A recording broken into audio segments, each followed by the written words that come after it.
There were so many things that failed and went wrong. And there were so many little things that went wrong. Little things that really aren't that big of a deal, that people might not even notice, but they're a big deal to me, and they would keep me awake at night because it's my brand and it literally has my name on it. I was encouraged by so many people to change the name of my brand, not put my name on it, call it, blah, blah, blah, by Jaclyn Hill. That way, if I want to sell it, or that way, if a product isn't that good, it's not my name that takes responsibility, right? And I'm just like, no, that's not my journey for my brand. My name is on these products and on every box and the website and the Instagram and the socials for a reason, because these are my products that I am creating. I am putting my heart and soul to. Nothing is ever gonna launch or be released that I personally have not worn, tested, and love. Like love more than anything. And of course, we had to do tests where we hold the product for months and months and months and see how does it age, how does it smell, does it melt, like what goes on with that. It just took a long time. And I can say that I am launching a brand that I am so proud to be the owner of. I cannot even begin to tell you. Like, I look at my brand and my future launches and the launch that I'm having on the 30th of this month. Sorry, I'm stumbling over my words. And I just cannot believe how privileged I am for this to be my product. Like, I am so proud of myself, and you guys know I'm so hard on myself. I'm such a perfectionist, and I wanted to make sure that when I launched, it was not just like a half-ass launch. It wasn't something that's just like, okay, yeah, great, YouTube are just throwing some products at us to make money. Like, and at the end of the day, I just want to create products that even if you don't like me, you love my brand. You trust my brand, you believe in my brand, and you know that no matter what I launch, you're gonna be like, that's gonna be an amazing product, and I cannot wait to try it. 2 weeks later. But I do notice some texture in it. Just took some photos that I will insert over here so you guys can see a little bit better the texture that I mean on the lipstick. It is interesting. I don't know that I've noticed that on other lipsticks before, but okay. I do notice, I don't know if it's little air bubbles in the tip of this lipstick. I'm gonna take photos and insert them into the video because I feel like, I think you guys could see better in like real photos. Oh yeah, now that I see it on camera, I'm actually like noticing more. It could just be air bubbles. I don't know if that's normal. Oh God, if you don't like holes, don't look at these photos. Oh wow, the tip looks crazy. My goodness, what is that? It's like little beads of something. I'm sorry, but this is gonna piss me off. I only noticed one and then I swatched it on my hand and now a few more have popped through. What will really annoy me about this is I feel like Jaclyn kind of came at that girl. And if this is real, which I mean, it's happening to me, Jaclyn should not have attacked her because there's no way this is your makeup brand and you say you've gone through a bunch of these lipsticks already, it's all you've been wearing, and that you didn't notice this. There's no way she didn't notice this. And I just think her response was really unfair. If this is like a known issue, there's no way her whole team, her whole family, her friends, her mom, her sister have been using these lipsticks and haven't noticed this. It doesn't make sense.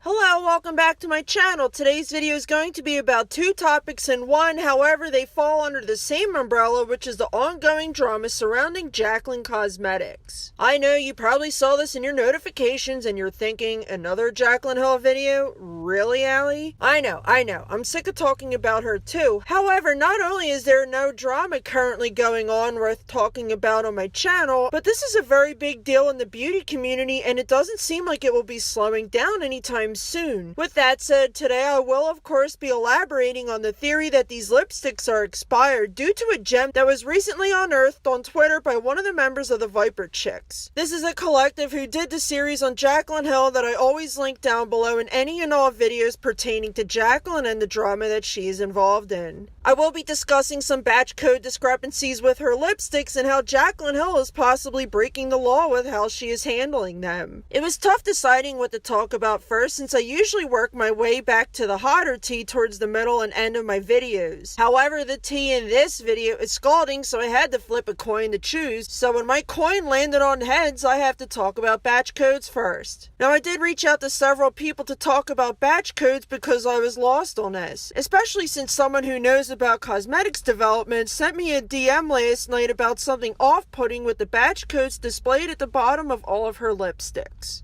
They wish to remain anonymous, and with that said, I also reached out to both Zoddy Doll and Kevin James Bennett. Zoddy Doll is a wealth of knowledge about batch codes and ingredients, as is Kevin James Bennett, who is also a cosmetics developer as well as an Emmy Award-winning makeup artist. Okay, first let's talk about the off-putting information about the batch codes that my anonymous source sent to me last night. There's numerous posts on Instagram as well as Twitter of the bottoms of the lipsticks with the batch codes printed on them. A few days ago, only one batch code was known about at the time, and that is GC05A. If you don't know, all companies are required to assign batch codes to their products in case anything goes wrong and they can fix it. They're also used for the brand to determine the date, month, and year the product was manufactured. Also, there are several databases online where customers can search batch codes to see if the product was expired or when it was made. Many of us tried to search these databases for the aforementioned Jaclyn Cosmetics batch code, and we were unable to since these databases are brand specific, so you have to select the brand for that specific batch code. For instance, if you're looking up an Urban Decay Vice lipstick, you have to choose Urban Decay. To be fair, Jaclyn Cosmetics is a minor indie company for the time being, so she will not be listed in any of these databases. Well, as I said, my source sent me several off-putting images about the batch codes and we discussed them at length. The example that I will be using in this video is a photo that was posted on Instagram by the user Glamber Skin and Makeup. In this photo, they displayed the bottoms of 3 different lipsticks with the batch codes on display. A few things about this image. The lipsticks named Nude AF, Amazeballs, and Obsessed all share the same batch code, which is GC05A, as I mentioned a few moments ago. Second of all, they are printed in the exact same position at the exact same angle on every single label. Both of these are red flags. The batch codes being the same for at least 3 colors is indeed off-putting and alarming because each color should have its own separate batch code, and I'll be getting into that in just a bit. Also, the fact that this batch code is printed in the exact same position, size, and angle on all these lipstick labels means they were printed at the same exact time with the same batch code, and they were just merely slapped on every single lipstick. That's shady because I was looking at my bullet lipsticks last night and they were all printed in different places within the same area, and they all had different numbers. Imagine that.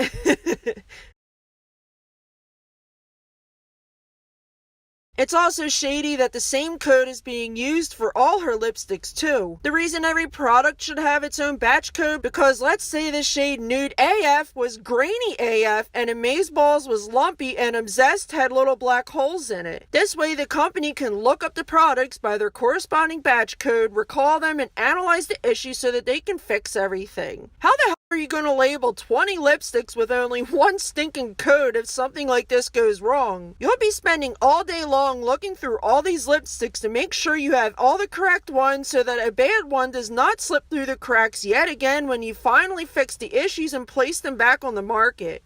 I also want to mention that before I knew about this, I emailed Jaclyn Cosmetics yesterday and asked them for the information and documentation for their batch codes. I did this since many are under the impression that the rumors are true about the lipsticks being expired due to all the issues with them, the graininess, lumps, air bubbles, among other things. So with the batch codes being utilized for companies and consumers alike to easily pinpoint when exactly a product was created, I felt that if I were able to obtain this information, I could share it with you all to either confirm these rumors are true or to put them to rest. As of putting this video together, I have not heard back from them, but I expected as much. But if by some small miracle they do reply to me, I will let you all know ASAP.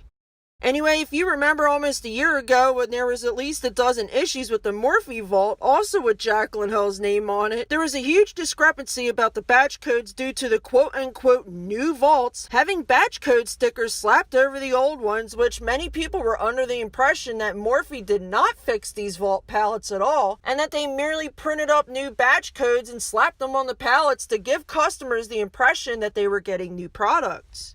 With that said, I remembered that Zoddy Doll wrote to Morphe in an effort to clear up these same issues. They responded to her and refused to provide her with that information. And while on the topic of Zoddy Doll, I wrote to both her and Kevin James Bennett this morning to see if they knew if this was legal to have the same batch code all across 20 lipsticks. Zoddy Doll told me that the batch codes are unique and that a different code should be assigned to each color since they were all different batches. Kevin James Bennett also gave me a similar response, but also told me something interesting, and that is even though all her lipsticks share the same base, different batch codes are required for each color. Because, I mean, you're not going to be making a dark lipstick with a light lipstick in the same exact batch because you'll just end up with one color. Also, although the FDA does not monitor batch codes nearly as closely as they should be, Jaclyn can still get in trouble with this if people were to report her. All in all, it's very unsettling and dangerous to do this because it tells me that they slap the code on there and do not care if the products are defective. Allegedly, of course. Anyway, I feel that this was done to possibly conceal the fact that these were, in fact, created at least 2 years ago. And if these lipsticks are expired, they likely removed the original stickers with the original batch codes on them and replaced them with the new labels where they share the same batch code. They also may have done this because, like I said earlier, Jaclyn Cosmetics is still a minor indie brand. However, if her brand blew up and became big enough, her name would be able to be searched on these databases where you can search for batch codes. Therefore, if her brand's batch codes are available in this database, people can search for these batch codes and confirm that these lipsticks were in fact expired. Anyway, while on the topic of expired lipsticks, I want to discuss a tweet that a member of the Viper Chicks named Loose Lips Sink Ships discovered on Jaclyn Hill's Twitter from 2017. Now, remember when I said in my video 2 weeks ago that Jaclyn said in 2017 the lipsticks were in production and how many people said I was reaching and that my receipts didn't mean anything? Well, in this tweet, Loose Lips Sink Ships posted the tweet from 2017, and in this tweet, Jaclyn shared a photo of a lipstick from her line which was clearly defective, and here is what her tweet said. To describe the lipstick, it had the little black holes that some people are currently experiencing with their lipsticks now. The tweet says, "This is the most unsatisfying lipstick I have ever seen. I seriously cringed so hard over small holes. WTF, who else?" And a fan of hers responded and said, "What brand?" Jaclyn replied and said, "It's a defective lab sample." I also noticed something else with this photo. Doesn't this look almost exactly like the issues she is now having in 2019? I mean, she had, 5 years to learn about this? Also, she had since 2017 to resolve these issues with her lab? I don't get it. That is, unless these lipsticks are in fact expired, but I digress. I also found another interesting interaction between Jaclyn and a fan under this tweet as well, and it reads, the fan said, "Oh my gosh, WTF, how does this get past quality?" Jaclyn responded and said, "It doesn't. It's just an example of a poorly made lipstick. I'm learning a lot today." The fan responded back to Jaclyn and said, "That's a relief. I can't wait for your line." All of these interactions took place on November 7th, 2017. And I have to say, she must not have learned much because here we are 2 years later, and more customers are coming forward with lipsticks that look exactly like this, if not worse. So if you want to take this as confirmation that the lipsticks are in fact expired, go right ahead, because this is absolutely confirmation enough for me. Also, before I wrap up today's video, I wanted to point out how the other evening Jaclyn clapped back at a customer and she accused them of having dry lips because of their lipstick being grainy. Here is their exchange.